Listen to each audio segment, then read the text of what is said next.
Oh, I'm having a great time here. There are so many people from the accessibility community from all over the world, so it's been an amazing opportunity to connect and network. Great.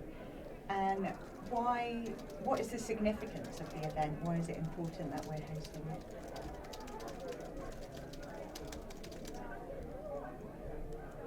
It's important that there's collaboration between all the different organizations that are working on accessible tech, because then we can share knowledge and come up with better solutions for everyone. Great. Yeah, I'd say from a Lenovo perspective, we're kind of really excited to be partnering with AbilityNet. Look, when we talk about the whole area of a smarter technology for all, we are looking to drive a much richer, inclusive environment to ensure that we can. Not as an afterthought, but when we think about from a design perspective all the way through to the delivery of products, solutions, and services, that we are truly enabling and building systems for everyone. And so we're excited to be here. I think it's our first time that we've partnered and really sponsored this event, so it's been really good so far. And we're very grateful for doing that as well. In terms, this morning, Caroline talked about a feeling of excitement and that there is a sense that this is a real tipping point in terms of accessibility. I just wonder whether you would agree, and also based on what you said, whether there is still more to be done in terms of embracing touch, I guess.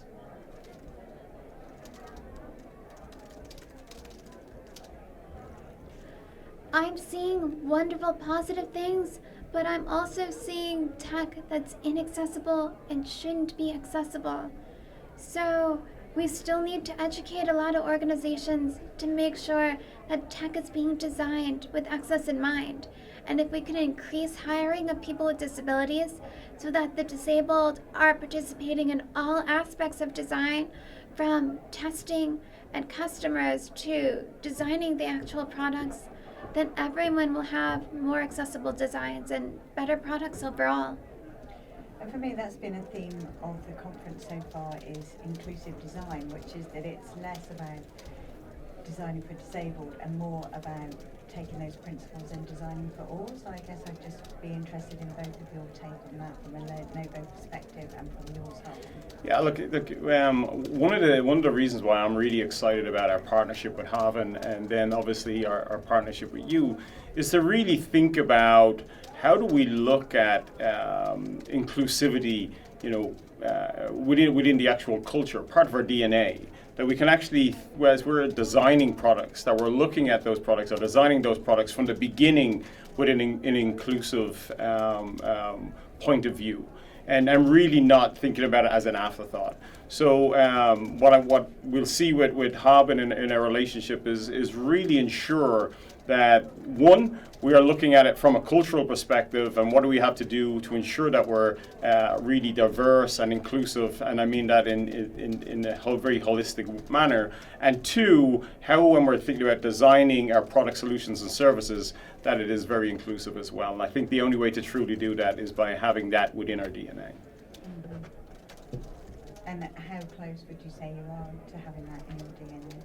Well, we've done a lot around accessibility, but really this partnership with Haben is how do we make a step change? How do we even do more? How do we ensure that we're doing all the right things and everything that we possibly can do when it comes to delivering smarter technology for all? Great. And do you both have a sense of what success would look like?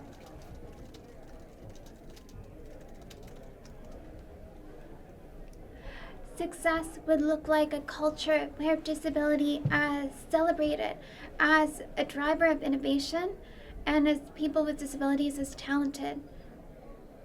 Great. Perfect. And can I just ask you a couple of questions around what it was like for you studying at Harvard? Higher education is something that's close to the heart of AbilityNet, and we're doing a lot of work in terms of accessibility around that. What was the experience like for you, and what was missing that you'd like to see coming through?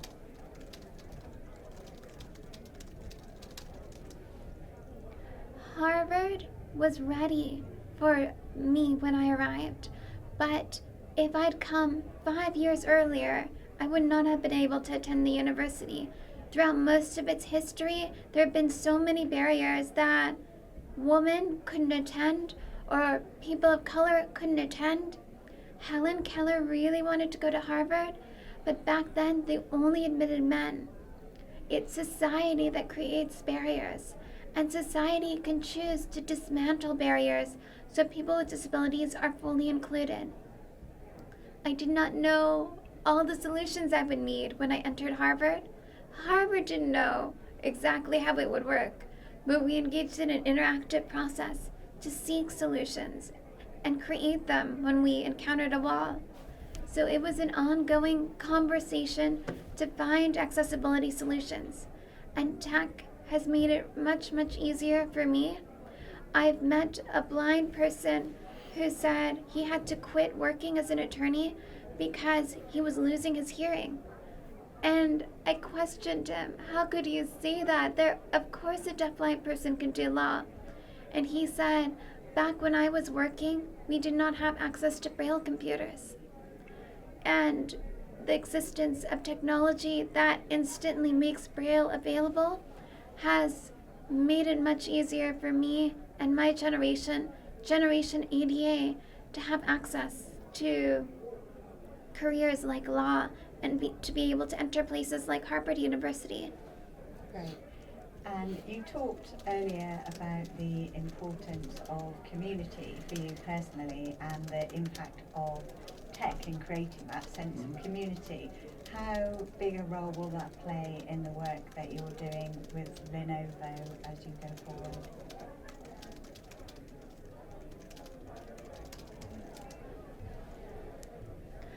So I really want to help change the culture so that disability is centered at Lenovo in all aspects of design. And community helps create that. So we want to build up the disability community at Lenovo. That's great. I think it's really important for us to look at, all of the advancements that we've been making across technology, whether it be, cloud, big data, AI, mobile, social, blockchain, etc. With all those advancements, we still see, across industries that we still have friction. There's still friction in the system.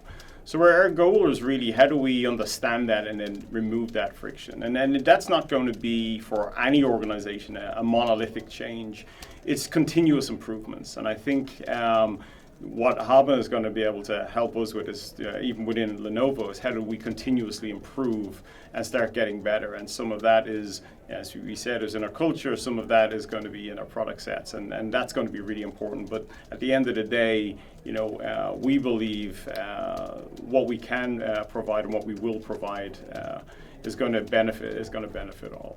Mm-hmm. And just finally, which really is finally, is there anything that we haven't asked you that you'd like an opportunity to say, either to attendees at TechShare Pro or to the accessibility or the tech community as a whole? Look, I'll say from Lenovo's perspective, there's a number of verticals that we are really excited about and we're really thinking of, which is, how do we enable, smarter retail, smarter manufacturing, healthcare? How do we think about and reinvent in many ways through advancements in technology, smarter education? So I think by delivering against the principles and visions that we have in play, and then by partnering with Haben, I think we'll start seeing some of those capabilities being brought to market.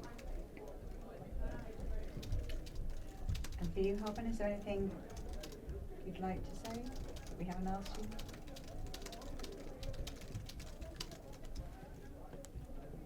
I would love to see these conversations continuing throughout the year, and continued collaboration between organizations. People with disabilities are talented.